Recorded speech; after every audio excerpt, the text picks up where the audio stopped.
आता आपण पाहणार आहोत मल्टिप्लिकेशन 2 डिजिट नंबरचं इझी वेने कसं कॅल्क्युलेट करायचं आहे. Number 56 into 48. First step 6 into 8. 6 into 8 48. 8 4 carry साईडला लिहायचे 4. त्यानंतर vertical क्रॉसवाईज 6 into 4 24.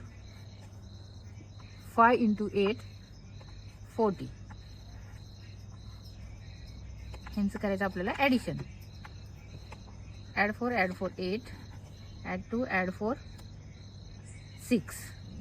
Unit number 8. Unit number 8 आपल्याला इथे लिहायचं आहे 6 कॅरी.